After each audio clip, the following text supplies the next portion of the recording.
What's up, Smithville? Kristen Merriweather, your friendly neighborhood publisher.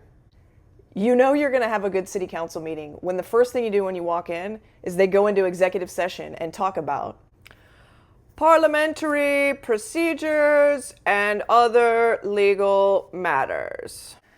It was a parliamentary procedure and other legal matters kind of night in council chambers last night. It was nerdy, certainly procedural, but definitely important. All right, so let's start with the headlines. Tax rate, everybody's talking about it. It's all over social media.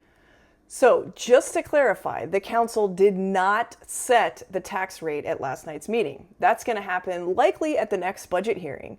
Instead, what they voted on was basically the boundaries, the highest and lowest the tax rate can go. All right, so just a reminder, our current tax rate is 58 cents per $100 valuation. And just a reminder, we were never going to stay at this rate. Because remember, the values for this year were flat to down. So this tax rate would not generate enough revenue. So that brings us to the no new revenue tax rate. This means in order for the city to generate the same revenue as last year, the no new revenue rate would be 62 cents per $100 valuation.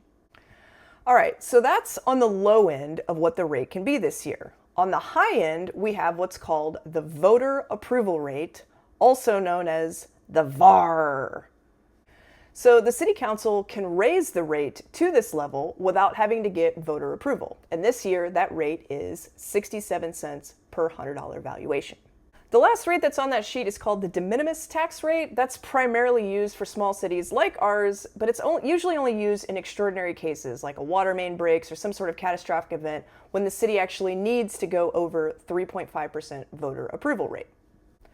But that's unlikely to happen here because we're likely to have a tax note. Samco, the city's financial advisor, gave a presentation to council providing options for the tax notes.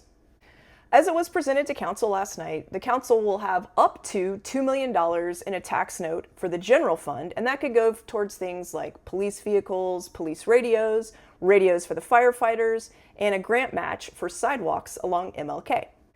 There's also an additional $1 million tax note available for the utility fund, and that could help pay for things like wastewater repairs, repaving the streets, and utility upgrades. It's interesting that they split it up like this. The $2 million going to the general fund, that's going to be paid back with the INS portion of your tax rate. If you'll remember, the tax rate is split into two parts. The INS portion is what pays debt, and in our current rate of 58 cents, 23 cents or 39% pays down debt. But the $1 million in the utility fund, that's going to be paid back through a fee on your utility bill. Since no budget has passed, we don't have an exact amount, but if the council elects to take the entire $1 million, it could be $6.35 additional on your utility bill for the next 7 years. But Kristen, you promised no increase on our utility bill. I know, that's what they said. And they didn't lie. The rates are not increasing. More on this later in this video. Stay tuned. So it's just debt repayment. So again, much like the tax rate, the council did not vote to approve $3 million in tax notes last night. The only thing they did was authorize the city to take next steps. The final determination on the budget will occur in the upcoming budget hearings.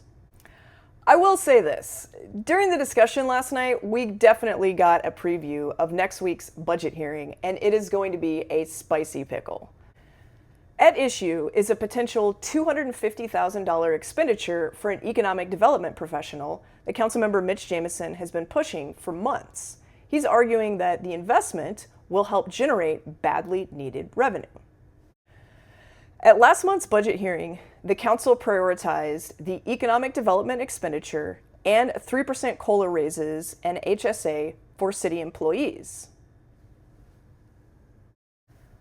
But the only thing put in the motion at the end of that meeting was raises for city employees. And with the whiteboard gone, so was the support. Those are arguments brewing for next week's budget hearing. Wastewater repairs will also be discussed at that meeting. and Energy Services Group gave a presentation last night about running that project.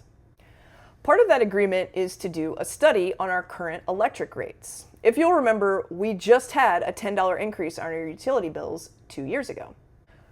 But according to both the city's financial advisor and Energy Services Group, those rates are too low. The council voted to approve the rate study, and that is expected to take roughly a year. Given the discussion, rate increases, I would say, are highly likely. Two final parliamentary notes from the meeting last night. The first one, the council approved the creation of a Parks Advisory Board. This new board would help review planning, development, and operations and evaluate combining the Parks and Recreation Department into one. Look for a longer story on that in the next coming weeks. And the council passed the replat for the 69-acre parcel near the airport that is expected to be the Smithville Industrial Park, and Tractor Supply is expected to be the first tenant. If you want to watch the entire 4-hour meeting, you can catch it on the city's YouTube channel. And you don't want to miss next week's budget workshop. That will be Wednesday, August 20th at 5 p.m. in council chambers. And we hope to see you there, Smithville.